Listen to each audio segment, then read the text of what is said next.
In this part 2, we will cover dative, vocative and possessive cases of noun. Let's start. हाँ जी, तो तीसरा जो case है वो है डेटिव केस.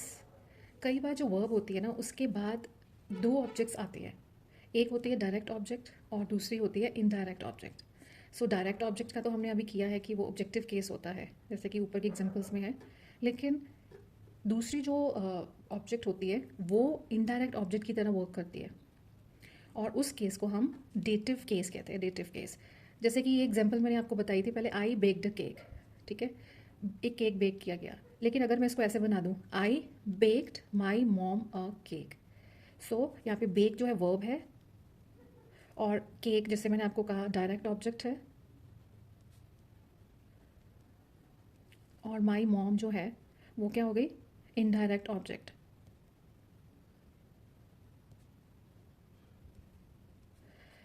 हाँ जी, अब इसकी क्या पहचान क्या है कि इनडायरेक्ट कौन सी है, डायरेक्ट कौन सी है.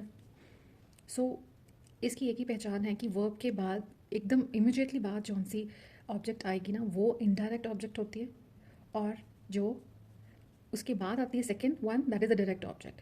जैसे कि रोड जो वर्ब है हमारी, उसके इमीडिएटली बाद जो होगी वो इनडायरेक्ट ऑब्जेक्ट होगी और ये जो उसके बाद आएगी अ लेटर वो हमारी डायरेक्ट ऑब्जेक्ट होगी. एक और आप कह सकते हो कि इसको ईमा करने का ढंग है कि आई बेक्ड अ केक. अगर हम डायरेक्ट ऑब्जेक्ट के बगैर हमारी वर्ब वर्क नहीं करेगी. I baked a cake, I baked a cake, ये हमारा कंप्लीट सेंस बना रहा है. लेकिन अगर मैं ऐसे कहूँ आई बेक्ड माई मॉम, तो ये जो इनडायरेक्ट ऑब्जेक्ट के साथ अगर हम वर्ब को देखेंगे ना तो वो पूरी फुल सेंस नहीं बनाएगा sentence. I baked my mom तो वो फुल सेंस नहीं होगी. जैसे कि ही रोट हिज पेरेंट्स, हमें ऐसे लगेगा कि इसके बाद भी कुछ आएगा. लेकिन अगर हम डायरेक्ट ऑब्जेक्ट के साथ देखेंगे तो ही रोट अ लेटर, तो वो कंप्लीट सेंस होगी. सो ये एक आपको दो मैंने ईएमआर करके दिए कि दो चीज़ों से हम दोनों में जो डेटिव केस है और ऑब्जेक्टिव केस है उन दोनों को हम डिफ्रेंशिएट कर सकते हैं. हाँ जी, तो फोर्थ रोल क्या है नाउन का एक सेंटेंस में, वो है पोजेशन शो करना. जैसे कि जब नाउन शोज पोजेशन और ownership of something it is said to be in possessive case. जैसे कि the dog's leg, the teacher's hostel etcetera. अब कैसे बनाते हैं पोजेसिव, अपॉस्ट्रफी और एस यूज़ करते हैं तो वो हमारा पोजेसिव नाउन के बाद.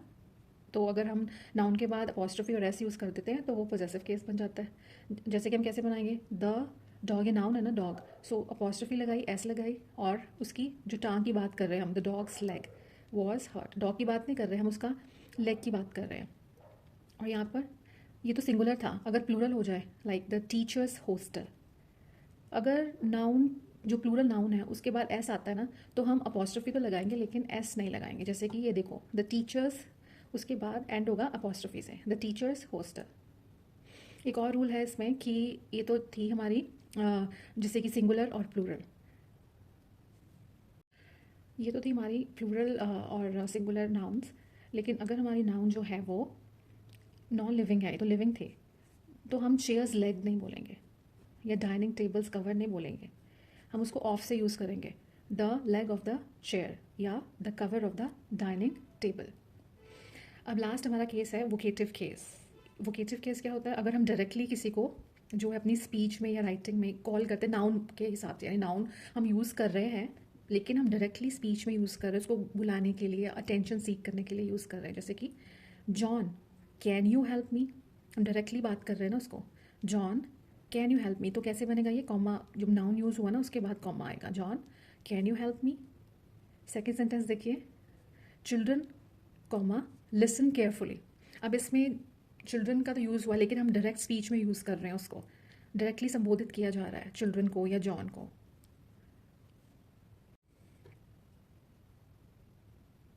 अगर आपको मेरी ये वीडियो अच्छी लगी है तो लाइक, शेयर एंड सब्सक्राइब.